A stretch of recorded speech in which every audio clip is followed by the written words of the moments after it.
olha só o que nós cantamos, irmãos. Até os abatidos, quem tiver aí abatido, né, Deus põe de pé. Então que Ele já tenha te levantado aí, que você esteja animado e firme. Daniel 9, versos 18 e 19. Teremos esses textos para o aprendizado desta manhã. Daniel 9, versos 18 e 19. Falaremos sobre o tema o fervor na oração. O fervor na oração. Vamos ler juntos esta passagem, 18 e 19. Inclina, ó Deus meu, os ouvidos e ouve. Abre os olhos e olha para a nossa desolação e para a cidade que é chamada pelo teu nome, porque não lançamos as nossas súplicas perante a tua face, fiados em nossas justiças, mas em tuas muitas misericórdias. Ó Senhor, ouve. Ó Senhor, perdoa. Ó Senhor, atende-nos e age. Não te retardes por amor de ti mesmo, ó Deus meu, porque a tua cidade e o teu povo são chamados pelo teu nome. Oremos. Senhor, nos ouve, age, responde e nos ajude a ouvirmos a tua voz com interesse por ti tão somente, que amemos a ti verdadeiramente, mesmo que tenhamos vivido de forma tão aquém durante a semana, ou tão pecaminosa, tão contrária ao Senhor e à tua palavra, mas tenha compaixão, tenha misericórdia de nós, não com base na nossa justiça, mas com base na tua justiça, por tua bondade, por tua graça, por zelo pelo teu próprio nome. Ajude-nos a ouvirmos a tua mensagem com interesse por ti e a nos alimentarmos de ti, em nome de Jesus. Amém. As orações fervorosas são quando há profundo entusiasmo, profundo zelo e profunda paixão. Isso é oração fervorosa, quando há um profundo entusiasmo, zelo e paixão. A palavra fervor significa ferver. Quando você põe a água na panela, né? Primeiramente significa isso, ferver, arder. Mas também passou a ser usada para descrever o sentimento intenso de profundo entusiasmo e zelo. Uma pessoa profundamente entusiasmada por algo é uma pessoa fervorosa, né? Entusiasmo no trabalho, uma pessoa fervorosa no trabalho, entusiasmo com a família, né? Zelo intenso, é uma pessoa fervorosa na sua relação familiar, uma pessoa fervorosa para estudar, uma pessoa fervorosa para o trabalho da igreja, para as coisas espirituais e, no caso aqui, para a oração, né? O contrário de fervor é indiferença ou apatia. Indiferença ou apatia. Indiferença significa a ausência de interesse. Quando é uma pessoa desinteressada, não tem preocupação. Então essa é a indiferença. E a apatia significa a falta de emoção, né? Motivação, de entusiasmo. A falta de motivação para as coisas. Portanto, nossas orações não podem ser sem interesse, nem sem entusiasmo. Não podem. Nossas orações não podem ser sem interesse, nem sem entusiasmo. Há um exemplo de oração fervorosa. Eu estou querendo ler o livro que eu conheci ontem, foi anteontem, compartilhei com o conselho, que fala de um grupo de cristãos da região da Morávia, que atualmente é a região da República Tcheca, né? E esses crentes eram conhecidos como os moravianos, né? Por isso o título é O Milagre dos Moravianos, no livro que nós conhecemos ontem. Eu já comprei, estou aguardando chegar.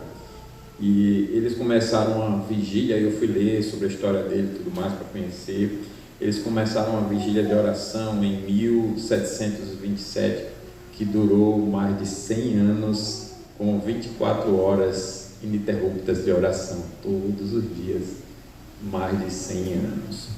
E o resultado foi diversos quebrantamentos por causa dos pecados, da vida pregressa, choros verdadeiros de arrependimento, arrependimentos verdadeiros, abandono de pecados, e também ações positivas que eles praticaram e que marcaram a história, como por exemplo, eles foram os pioneiros na evangelização dos índios na América do Norte e no Caribe.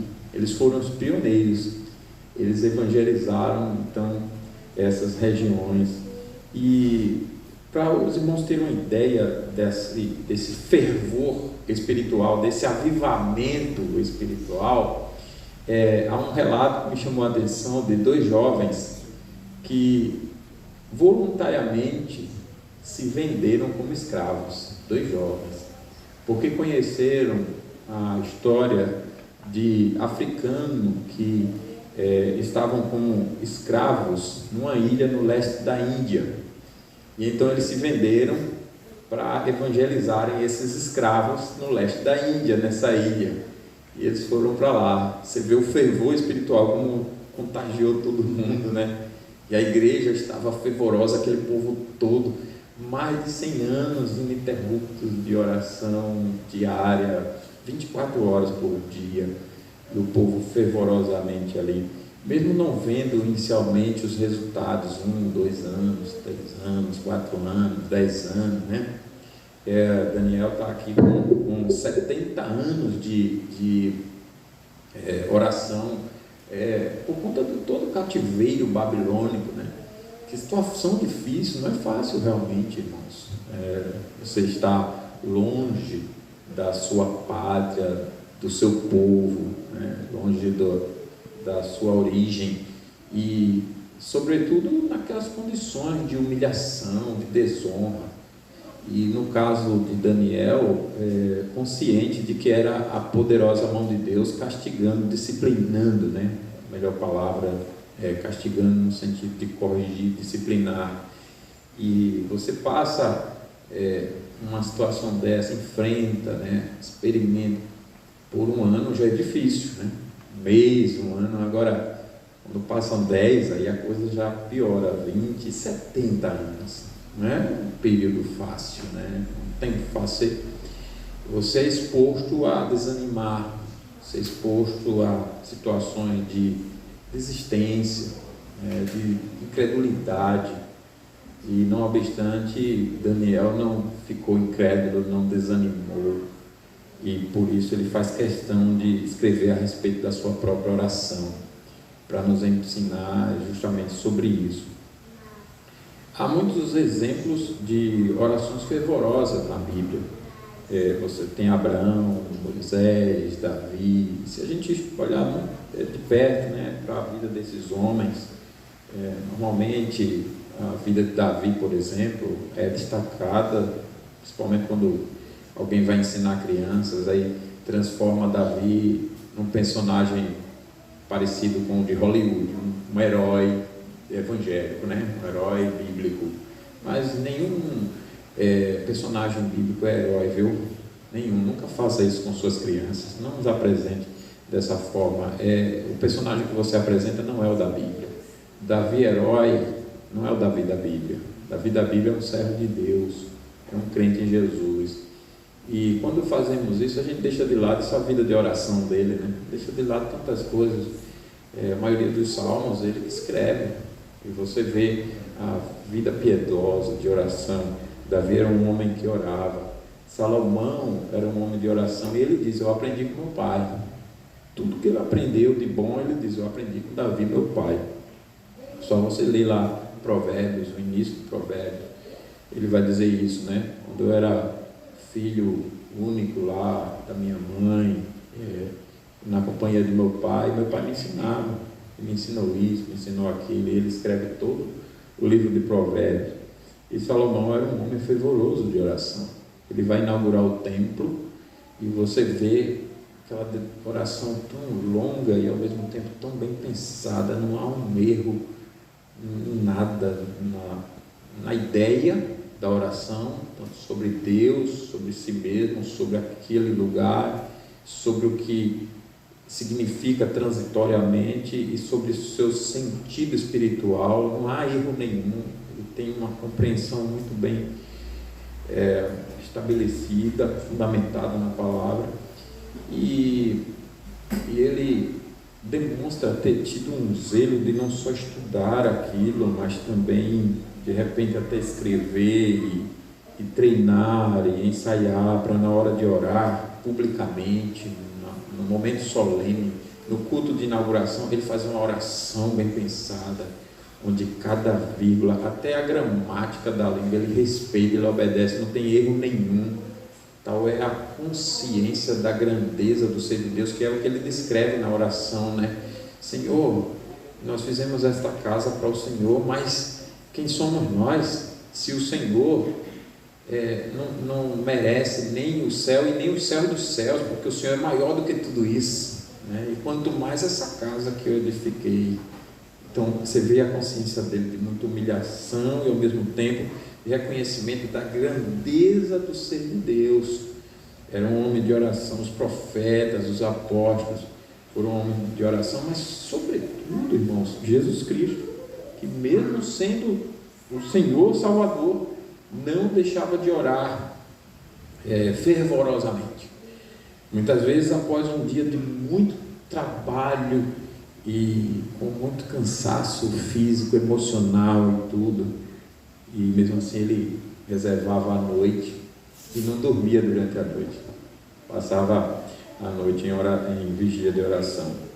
Outro dia eu acompanhava um pastor que eu conheci, eu acho que tem um ano e pouquinho, na internet, e gosto de ouvir as pregações dele, ouço, já perdi as contas de quanto. Ele tem um ministério já de mais de 30 anos, apesar de ser muito novo, e um dia desse eu fiquei sabendo o relato dele, né, se eu não entendi errado, ele dizendo assim, que há muitos anos ele não dorme do sábado para o domingo, por causa justamente da pregação no domingo. Ele tem que pregar 2 vezes, no culto da manhã e da noite, e aí ele não dorme, ele passa a noite ali.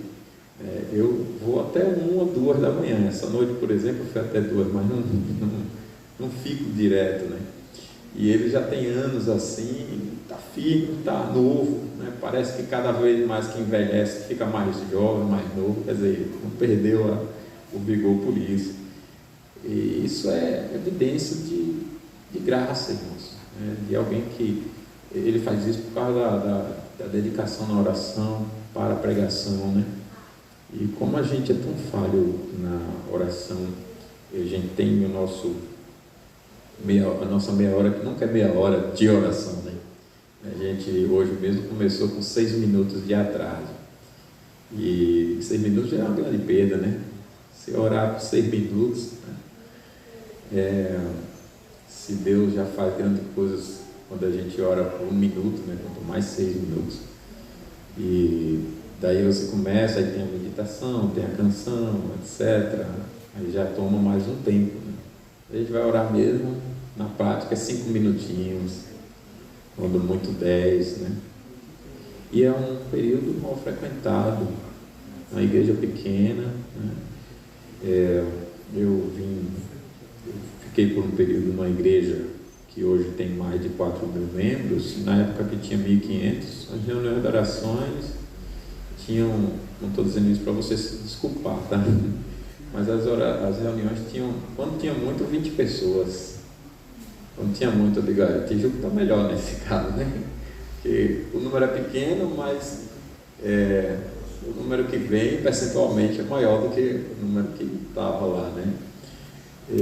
Isso evidencia algo muito preocupante, e eu reconheço isso em mim também, algo muito preocupante.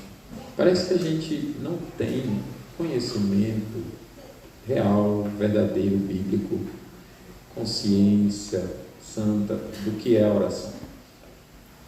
Parece que a gente ainda não entendeu, não sabe exatamente o que é. E parece que a gente confia mais na força do nosso braço do que no Criador de todas as coisas, né? E por isso a gente não ora. Tem aquele pensamento pecaminoso do mundo, né? De que oração é perda de tempo, oração é para quem não tem o que fazer, alguma coisa para fazer. É óbvio que esse pensamento não é na maioria do mundo, porque até o mundo tem suas preces. E você observa que tem muita gente, até visivelmente, assim, aparentemente fervorosa. Não o fervor que a gente está tratando aqui, né? Mas essa oração com esse fervor é realmente algo de Deus, viu, irmãos? É algo que sua graça produz. Assim como a fé, assim como o arrependimento para a vida, o que nós estudamos na EBD há pouco, né?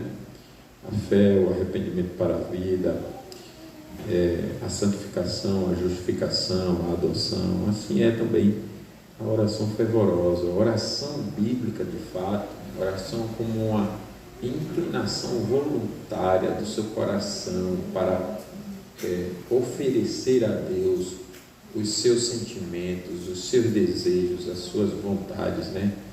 As suas necessidades.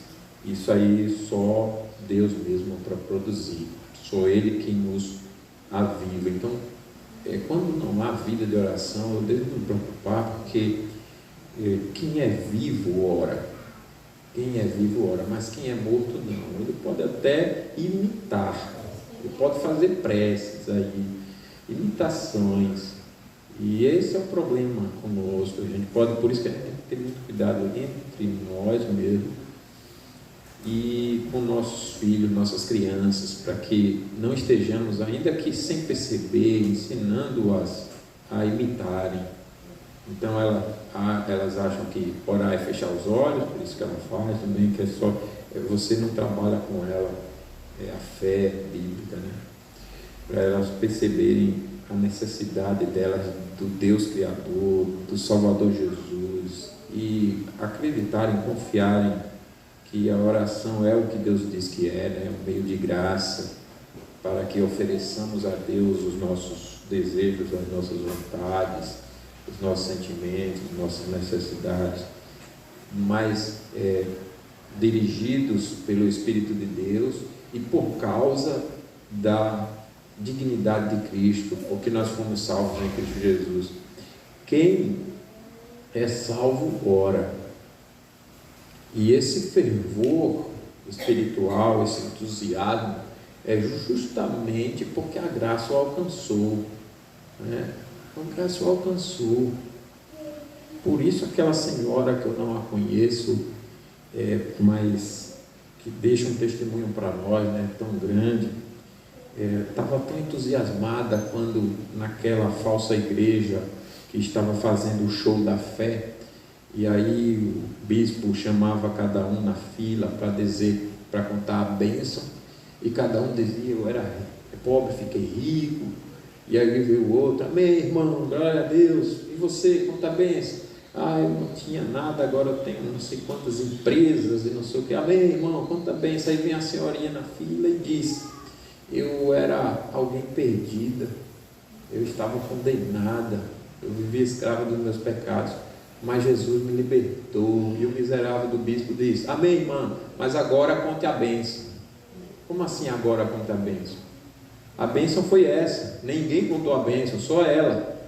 Mas a incredulidade é tão grande que as pessoas distorcem o que de fato é bênção. Bênção é o que nos aproxima de Deus, bênção é tudo que nos aproxima de Deus. Por isso Jesus diz que ainda que eu ganhe o mundo inteiro, que adianta perder a sua alma? Que adianta, né? Nada, é a perdição da alma. Então aquela senhora estava fervorosa, e é um exemplo de fervor. Ela estava animada, né? Encantada com Deus. Por isso ela ora, ela vai além do que os seus olhos podem ver. Ela não se importa com falar, fazer, orar para ser vista.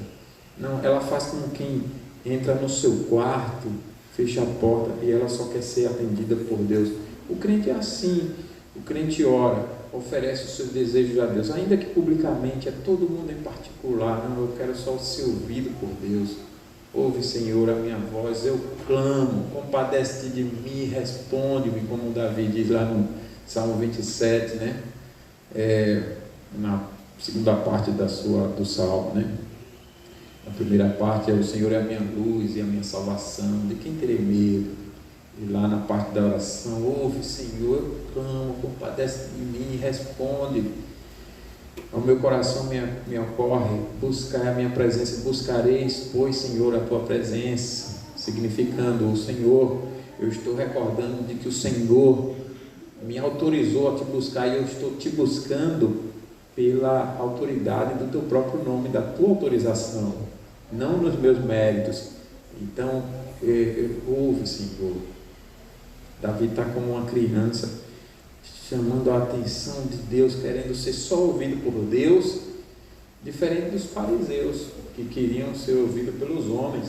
E Jesus disse que eles já tinham recebido o que eles queriam, faziam longas orações, eloquentes. Não que a oração deva ser bagunçada, sem as colocações corretas das palavras, não, mas era apenas para serem vistos, elogiados, etc. E a oração fervorosa não, ela é uma motivação de quem foi alcançado pela graça natural, espontânea, voluntária, né, livre, onde a pessoa quer Deus, deseja Deus, ama Deus, busca Deus, e ainda que ninguém veja, não se importa, porque esse não é o seu interesse. E o crente ora como quem está no quarto, ora sozinho, ora em casa, ora com os irmãos, mas como quem está no quarto, fechado.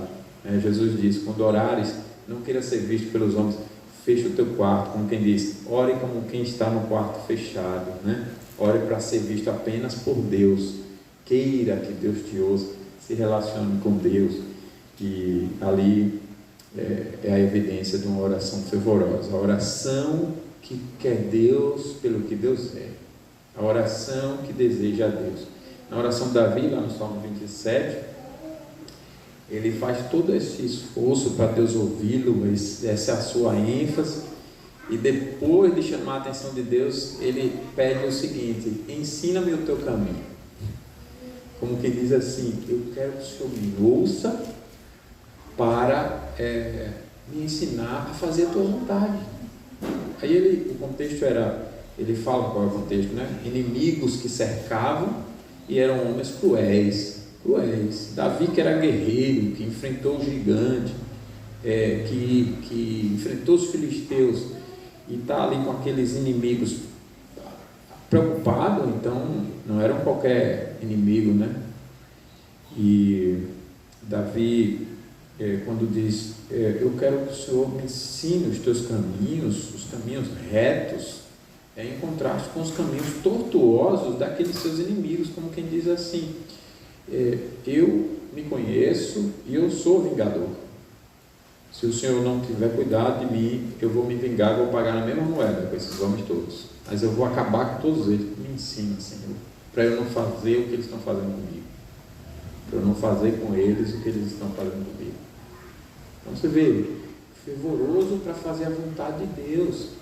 Jesus foi fervoroso para a cruz, fervoroso para morrer, angustiado porque tinha um cálice, o cálice como um banquete. O cálice tinha a ideia de um banquete. O cálice era aquele objeto mesmo, né, tão bem desenvolvido para tomar bebidas de valores, de qualidades excelentes, mas também de significados solenes, que se transformaram nisso. E no caso do povo de Deus, tinha a ver com os seus sentidos espirituais, como por exemplo, vamos celebrar a Páscoa, o que significa a nossa libertação da escravidão do Egito. Aí eles faziam aqueles banquetes, aquela celebração com todo aquele banquete, o vinho que era usado ali era o cálice Mas todo banquete passou a ser chamado de o cálice do Senhor, todo banquete. E o que eles faziam no banquete era celebrar a salvação, porque o próprio Deus o libertou. O favor, a graça já foram alcançados. Então eles estão celebrando o cálice da salvação, celebrando. Mas Jesus vai tomar um cálice da morte. Era o cálice da ira. Não tinha nada de maravilhoso ali para ele. Pelo contrário, tanto que ele implora, clama ao Senhor: passa de mim esse cálice, sem que eu beba. Mas ele toma esse cálice para que o nosso seja um banquete espiritual de verdade. Ele toma esse cálice e ele diz na sua oração fervorosa: contudo não seja o que eu quero, mas o que o Senhor quer, a tua vontade. O que nós devemos aprender e ensinar aos nossos filhos: Senhor, que seja feita a tua vontade. E mudar isso, converter-nos dessa cultura pecaminosa, dessa compreensão orgulhosa do mundo, de tudo está centralizado no meu eu, na minha vontade, no que eu quero, nas minhas escolhas, na minha preferência. É tudo eu. O mundo hoje é assim, mas na Bíblia é tudo Deus.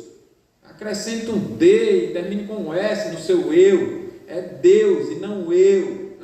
Eu quero o Senhor, e converta-se ao Senhor para fazer essa oração fervorosa. Portanto, essa oração é só de um coração convertido mesmo.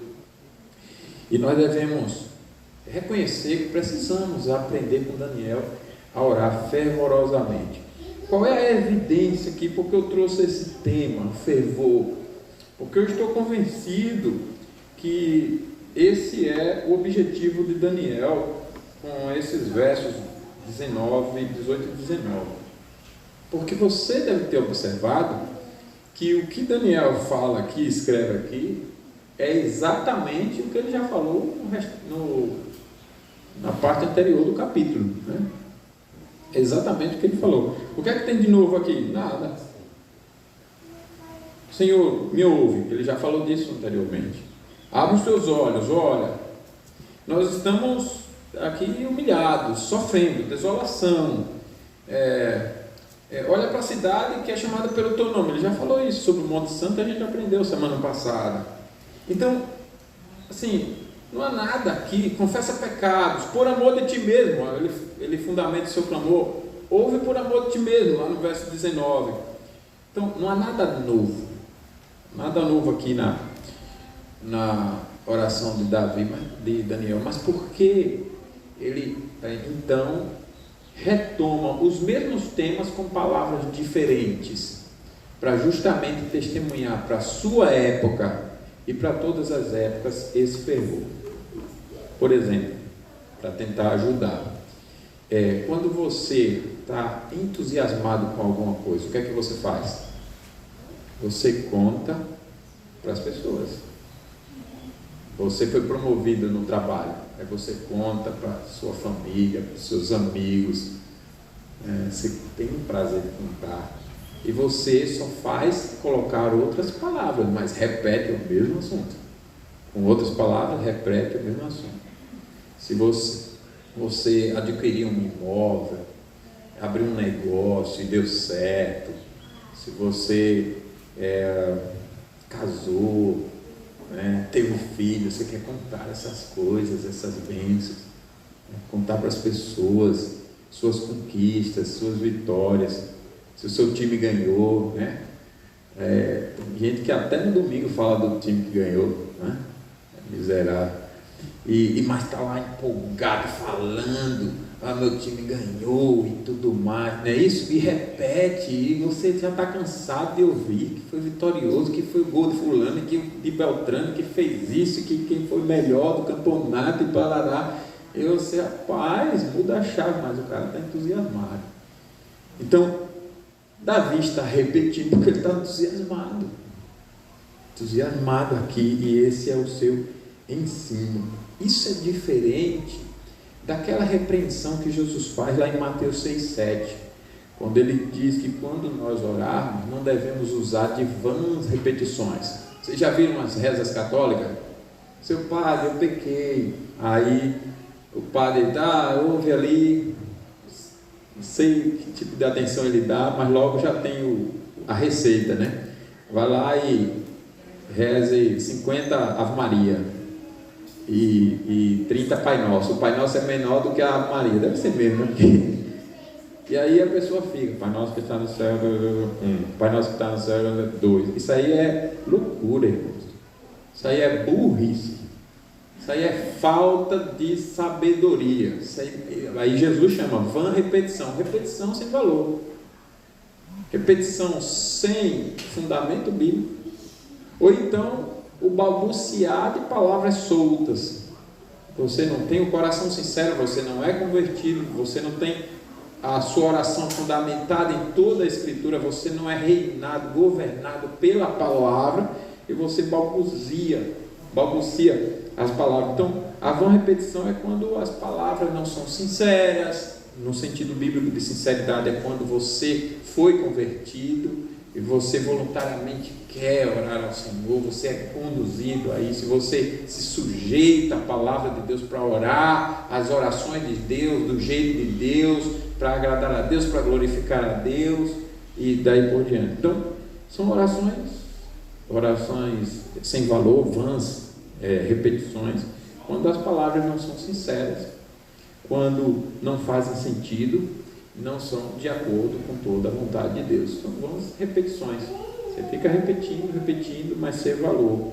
Mas quando há sinceridade bíblica, a língua não vai antes do coração que foi convertido. A língua não vai. E Daniel está fazendo isso. A língua não está indo antes do coração. Ele está fazendo repetição poética até, colocando em outras palavras, mas para mostrar o fervor.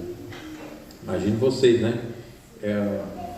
70 anos e ele não deixa de orar pelas mesmas coisas, com esperança na redenção, na salvação, na libertação, e o tempo se cumpriu e ele está intenso, fervoroso, mostrando que eu ainda vou mostrar uns detalhes, não percam, viu? Não desviem, senão você vai perder muitas riquezas.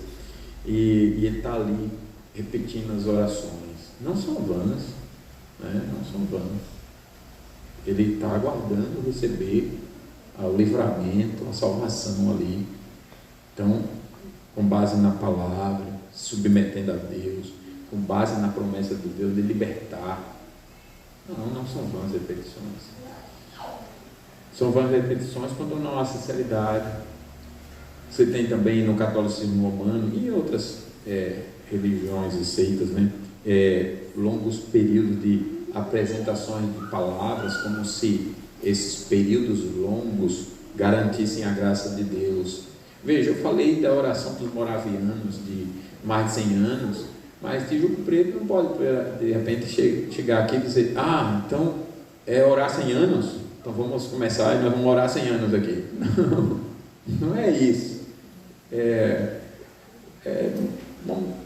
Uma motivação voluntária, natural, sincera, que nasce em todos nós, que nós devemos procurar, buscar, e pode ser que a gente ore 1000, até mais, ou menos 50 anos, enfim, mas a gente vai orar sem essa crença louca de que não, o negócio é o tempo, então eu vou ficar aqui longos períodos.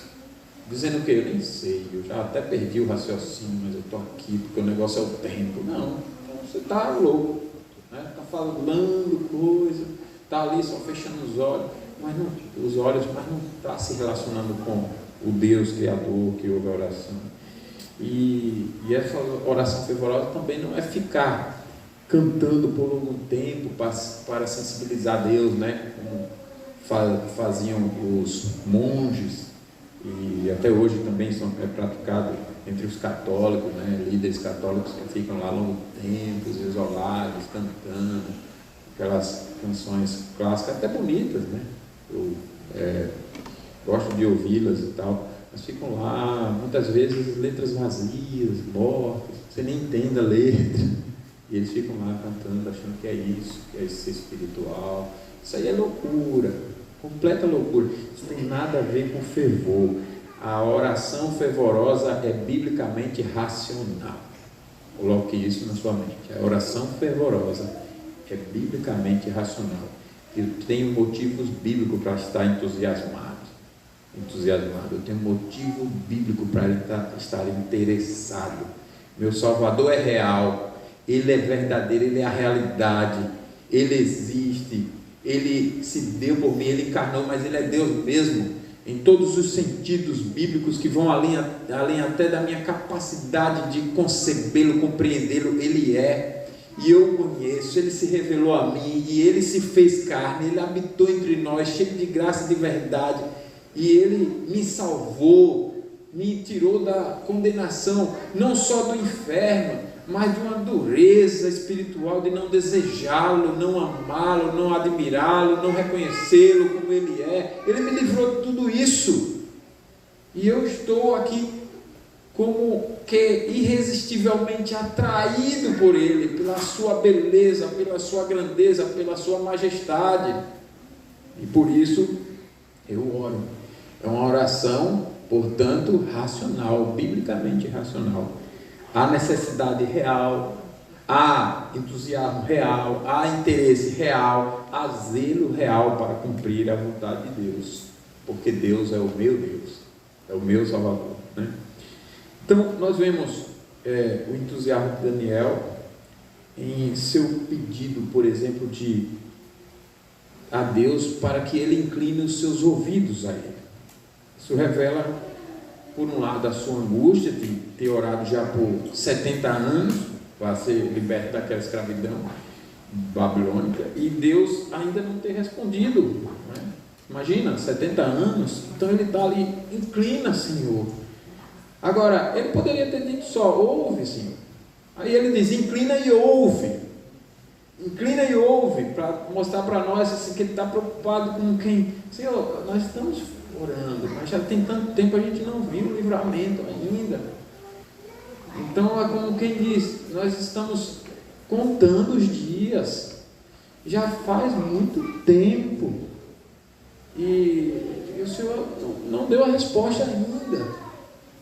Olha a angústia que ele está, mas ao mesmo tempo o fervor, é o mesmo pedido da vida toda, mas olha o fervor e a intensidade. Senhor, ouve, queremos mesmo que o Senhor nos atenda, ouve, inclina e ouve, Senhor, porque Daniel está entusiasmado, e não bastasse, ele segue dizendo, abre os olhos e vê, evidenciando que Daniel sente muito por Deus ainda não ter respondido diante de tantas opressões, diante de tantas calamidades já sofridas por ele e o seu povo, né, e o povo de Deus.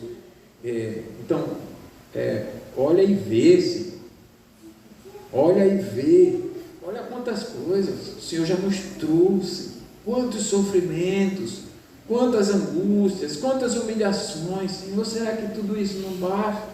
Vê, Senhor, olha e vê. Mas o ponto de Daniel é mostrar que mesmo solidarizando-se com a dor de todo o povo, ele e o povo, ele não quer que o povo desista, porque ele não desistiu. Ele está ali insistindo, mesmo que Deus ainda não tenha respondido, ainda não tenha nos livrado, eu não vou desistir de orar. Ele não desiste de orar, para nos ensinar que devemos orar fervorosamente quando estamos em paz, mas também fervorosamente quando somos tomados por tristezas e ansiedades ao ponto da escuridão nos cercar por todos os lados. É como se ele estivesse dizendo, eu não estou vendo, Senhor, o livramento, estou cercado, mas eu não deixo de orar. Vocês estão enxergando a posição de Daniel? Eu não estou vendo a solução, já são 70 anos, eu não sei quando o Senhor vai nos livrar, mas eu não vou desistir de orar. Eu continuo orando, mesmo sem ver o livramento, eu continuo orando. E se eu morrer assim, eu morro assim, mas eu continuo orando, mesmo sem ver o livramento. E isso porque Deus muitas vezes, e Daniel está consciente disso, guarde isso, viu? Não percam a atenção. Deus muitas vezes nos pressiona até o esgotamento, a extremidade de nossas vidas para nos despertar em meio às nossas preguiças. Em meio às nossas preguiças. Temos preguiças espirituais. Qual é o peso de orar? De acordar e orar? Só sentar na sua cama, nem precisa sair e você orar. Qual o peso disso? Você simplesmente tem preguiça até de dirigir os pensamentos para Deus, elevar a palavra. Olha que preguiça espiritual terrível. E Deus, que conhece seu povo, sabe o quanto Ele precisa pressionar seu povo para tirá-lo, despertá-lo daquela preguiça. E Daniel está consciente disso, por isso Daniel fervorosamente ora e não muda a sua postura, mesmo não vendo esperança alguma, não vendo solução alguma à sua volta. Porque muitas vezes até o crente mais fervoroso pode ser cercado de ansiedades tal, diante de tudo que enfrenta, que ele não vê solução.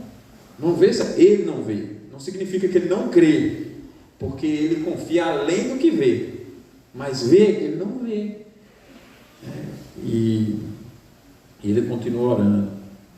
Então, pelo que nós oramos? Pelo que você ora? Por quanto tempo você ora? Você já está cercado de trevas? Você está passando pelo vale da sombra da morte? Você está ilhado pelo mar tempestuoso? Você olha para um lado, para o outro, só vê água, só vê problema, só vê perigo. Você está cercado por trevas, mas você continua orando? As coisas estão piorando? Então, é mais fácil dizer do que viver, mas então guarde isso. Será que não é Deus que está pressionando você para te despertar? Você é muito inconstante. Quando Ele aumenta a dose, você faz um gemidozinho, ai Senhor, e com o menor sinal de livramento, às vezes nem livrou de direito, você já parou de orar, já está satisfeito. Será que não é isso? Que você ainda não aprendeu a ter vida de oração na paz e na angústia, e aí Deus está te pressionando para te ensinar a buscar o Senhor na paz e na angústia. Porque se for, irmãos, clame em meio às trevas, clame em meio às angústias todas, àquela situação de não ver solução, de não ver saída. Clame, ore ao Senhor, confie além do que seus olhos veem. Faça como o salmista lá no Salmo 32, no verso 6, ele diz: sendo assim, todo homem piedoso te fará súplicas em tempo de poder encontrar-te. Com efeito, quando transbordarem as muitas águas, não o atingirão. Eu estou cercado no meio do mar, numa ilha curta, a metáfora dos problemas, numa ilha curtinha, sem nada, e eu olho para um lado só água, tempestade, e para o outro eu estou sozinho. Eu clamo a Ti em tempo de poder encontrar-te, e as águas dos problemas não me atingirão, no sentido de que, ainda que eu morra, eu vou além do que meus olhos podem ver, porque o Senhor está me preservando, não me atinge. Pela manhã nós meditamos em João 17,15, quando Jesus ora pelos seus e ele pede para que Deus não os tire do mundo, mas para que os livre do mal. E eu não falei na hora, mas essa parte é tão bonita, porque Jesus está mostrando que a morte não é uma força independente de Deus, que tem a escolha dela de quando quer levar alguém. Não, Jesus está mostrando que a morte é um meio que está no controle de Deus, e na vida do crente nem a morte tem mais poder, porque Jesus não ora, não peço que eles morram. Jesus ora, não peço que os tire do mundo. E aquilo que para os outros é morte, para nós é Deus nos tirando do mundo. Olha linguagem bonita. Não peço que eu os tire. Jesus está dizendo: quem tem poder de tirar a vida do crente, o crente não morre, é Deus quem tira. É Deus quem tira. É Deus quem leva para Ele. Olha como isso é maravilhoso. Mas Jesus está pedindo: não tire do mundo, deixa ele no mundo. Agora livre do mal.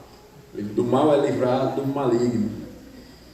Então, as águas não atingirão, porque mesmo que venha a morte, que não é morte, aquele que morre com Cristo não morre, disse Jesus, vive eternamente, né, irmã Deise? Vive eternamente. Pensei que eu ia ouvir um aleluia. Vive eternamente e é Deus quem tira do mundo. Ele abençoa a vida da pessoa tirando do mundo. Olha que bênção, tirando do mundo. Então, não o atingirão, diz o Salmo, ainda que transbordem as muitas águas. Você está assim, vivendo com o mar agitado na sua vida de todos os lados? É emocional, é físico, é material, é financeiro, é familiar, é social, é profissional, é pessoal. Qual é o problema? Se você é um de Deus mesmo, olha que bênção, Deus está pressionando você para você sair da preguiça espiritual de não orar, para te ensinar a orar, né? E Deus nos agita para corrigir nossa lentidão, portanto nos acostumemos. Então uma notícia para você: nos acostumemos com as agitações de Deus, pois precisamos de seus estímulos, e só Ele conhece a necessidade da nossa lentidão para administrar a intensidade dos estímulos. Deus que conhece. E sabe quando isso vai parar? Se você é um crente? Nunca. Só quando Jesus voltar, ou quando você partir. Mas se você é um crente, você saiu do problema, vai vir outro. Ele vai administrar a situação. Não é que Deus seja masoquista, queira ver você no sofrimento, não. É porque a nossa espiritualidade, a nossa lentidão, a nossa preguiça precisam dessa graça de Deus, de nos exercitar, de administrar a intensidade dos estímulos que nos levam a buscá-lo, né? Por isso que ele disse lá em Jeremias, salvo engano, quando ele fala da opressão do povo, e Jeremias é contemporâneo de Daniel e de todo o sofrimento babilônico, e o povo está querendo sair daquilo, e Jeremias clama, e Deus diz que não vai tirar, não vai, não vai, não vai, e no final ele diz assim: eu é que sei que pensamentos tenho a vosso respeito, diz o Senhor, pensamentos de paz e não de mal, para vos dar o fim que desejais. Qual? Então me invocareis, passareis a orar a mim, e eu vos ouvirei. Buscar-me-eis e me achareis quando me buscardes de todo o vosso coração. Serei achado de vós, eu me deixarei ser achado por vocês, e eu os ouvirei, e vocês se alegrarão em mim. E é isso que eu quero fazer. Então eu vou aumentar a intensidade, porque eu conheço a dureza do coração de vocês. E ele diz isso lá em Jeremias, né? Enganoso é o coração do homem, mas corrupto mais do que todas as coisas. Quem o conhecerá? Eu, o Senhor, o conheço. Então, como eu conheço, eu sei qual é a dose, qual é a necessidade, qual é a intensidade. Você não conhece, você acha que não, Deus pode me livrar que daqui eu me viro sozinho. É ruim, você não tem ideia de quem você é. E é Deus quem tem que administrar isso para fazer você se humilhar e buscar o Senhor. E a garantia com a qual Daniel ora fervorosamente é agora usada a chamada cidade, que é chamada pelo nome de Deus, né? Domingo passado nós vimos que ele usa o monte de Deus, o monte Sião, em contraste com o monte Sinai. Ele diz: por causa do teu monte, o monte Sião, o monte santo, significando que o Sinai Deus deu juízos, deu a lei e mostrou o povo como o povo era pecador. E no Monte Sião ele mostra o seu Salvador, a sua graça, o cumprimento das suas promessas. Então Daniel ora com base na graça, na promessa de Deus, quando ele se refere ao monte. Semana passada nós vimos isso, os versos anteriores, e ele diz: por causa do teu monte, ou seja, por causa das tuas promessas, do nome que o Senhor colocou nas tuas promessas, pelo zelo por teu nome nessas promessas. Agora ele fala de Jerusalém, que é o lugar escolhido por Deus como seu trono. Deus governa em Jerusalém, ou de Jerusalém. Obviamente não aquele Jerusalém lá do Oriente, mas o Jerusalém espiritual, significado espiritual. O ponto é que também é a dignidade de Deus de relacionar o seu nome com essa cidade. Deus colocou o seu nome nessa cidade para a representação espiritual. Em outras palavras, nós todos que cremos em Jesus é que somos a Jerusalém espiritual e temos o nome de Deus, e por nosso intermédio Deus governa. Então o Daniel está fundamentando o seu pedido, a sua oração fervorosa nessa garantia de Deus de colocar o seu nome naquela cidade por meio da qual ele governa, semelhante ao que ele disse sobre o monte. O Senhor tem um nome a zelar, de um Senhor que nos governa, assim como o Senhor teve um nome a zelar lá no monte, de um Senhor que promete e cumpre. Então nos governa, cumpra o que prometeu, e por essa garantia da fidelidade ao Senhor com as tuas promessas e com o teu próprio nome, o teu governo, a tua soberania, eu oro ao Senhor, certo de que estou sendo ouvido, vou ser ouvido. É a única esperança que eu tenho, de que o Senhor só me ouve, porque o Senhor cumpre as tuas promessas, lá no Monte Sinai, e aqui o Senhor nunca deixará de ser o soberano que governa o teu povo, o Senhor nos governa. Romanos 11, 29, Paulo fala sobre essas verdades espirituais, quando diz assim, que os dons de Deus e os seus chamados são irrevogáveis. Então assim, o Senhor me chamou para ser povo, o Senhor nos chamou para ser povo, nós nos rebelamos, é verdade, fomos oprimidos, é verdade, mas o Senhor colocou o teu nome em nós somos teu povo, nós somos a tua Jerusalém, então o Senhor irá cumprir, o Senhor é fiel, e o Senhor não revogará esta aliança. Que coisa maravilhosa. E em seguida Daniel diz que porque não lançamos as nossas súplicas perante a tua face, a tua presença, fiados, fundamentados, confiados em nossas justiças, mas em tuas muitas misericórdias, significando que é impossível orar fervorosamente, confiando nas misericórdias de Deus e ao mesmo tempo nos seus méritos. Qual a lição, Daniel? Que não se confia, quando se ora fervorosamente, nas misericórdias de Deus e ao mesmo tempo nos nossos méritos, não. E ele está deixando claro isso aqui. Eu confio na tua graça, porque ou você confia na graça, ou você confia no que você merece. Não dá para casar as duas coisas. Ou nós confiamos na graça de Deus, ou confiamos no que merecemos, e o que merecemos é condenação sem Cristo, né? E as misericórdias de Deus são chamadas de muitas e grandes, porque a maldade do povo tinha sido muitas e grandes. O povo tinha sido além, então ele clama pelas misericórdias, comparando com as desobediências. Nós devemos reconhecer isso nas nossas orações. Vamos participar da ceia. O que é que nós devemos considerar? Senhor, os meus pecados são muitos. Por isso que o valor desse sacramento é muito grande, porque para pagar pelos meus pecados, para me purificar de toda a maldade, só um amor grande, uma graça grande, maior do que os meus pecados. Essa era a consciência de Daniel.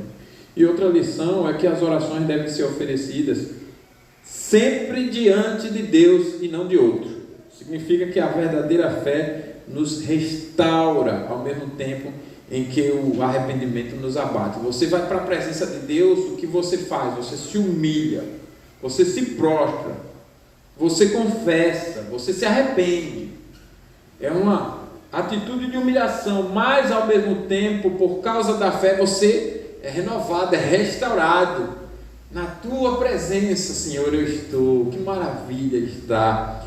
E imploramos pelo perdão e ao mesmo tempo Deus nos perdoa e nós somos restaurados. Vocês percebem? Essas duas ações andam juntas, de nos arrepender e nos humilhar, portanto, e de ao mesmo tempo, por crermos, sermos restaurados. Por isso que a Bíblia diz que a tristeza de Deus produz alegria, porque Ele produz o verdadeiro arrependimento que nos dá alegria, né? Os irmãos lembram, para falar um pouco mais ainda desse assunto, mas vai dar tempo a Santa Ceia e tudo mais, não tenho pressa.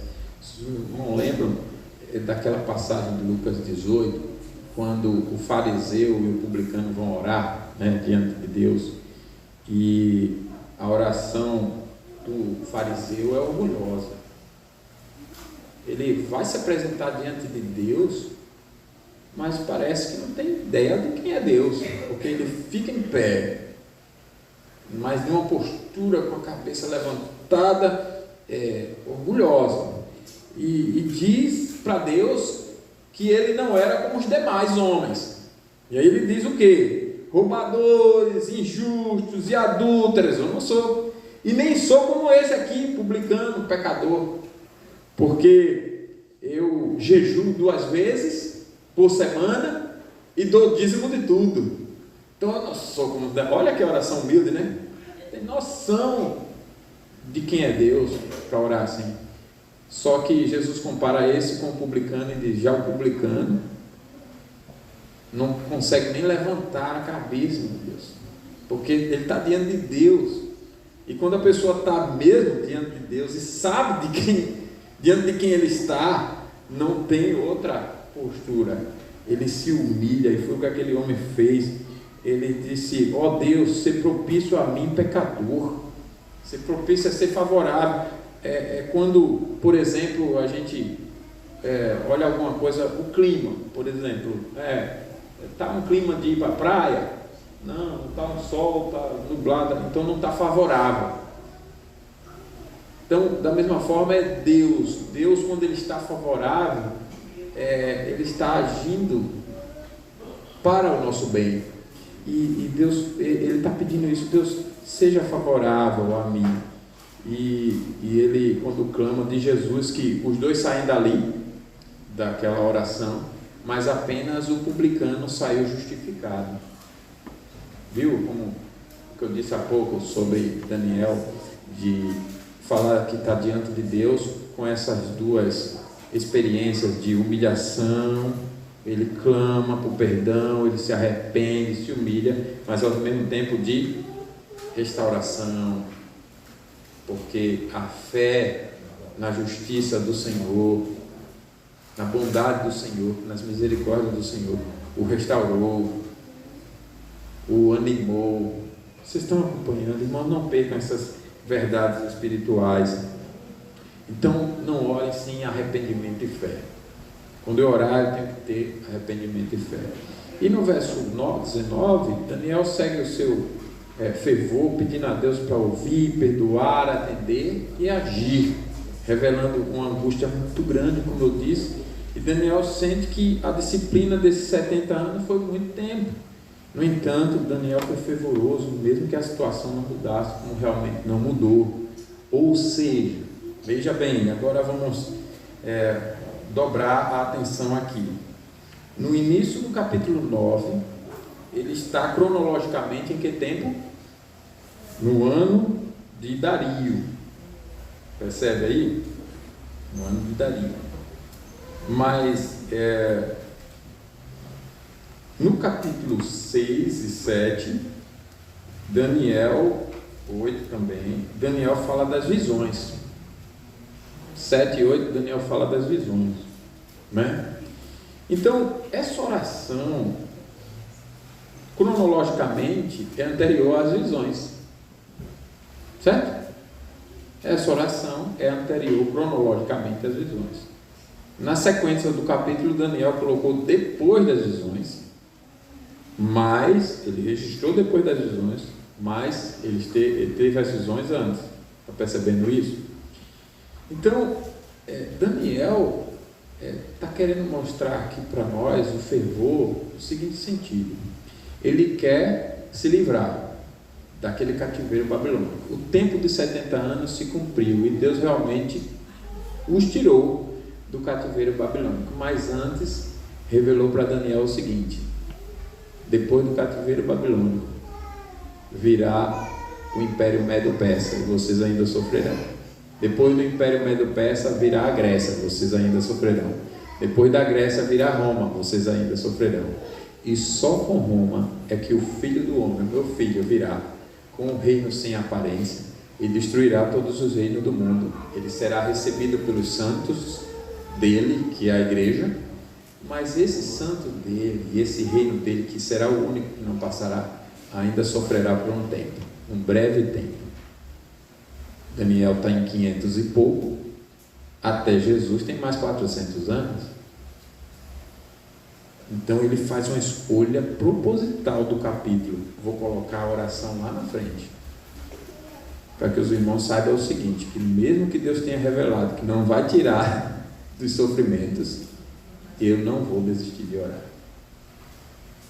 Vocês entenderam como isso é importante?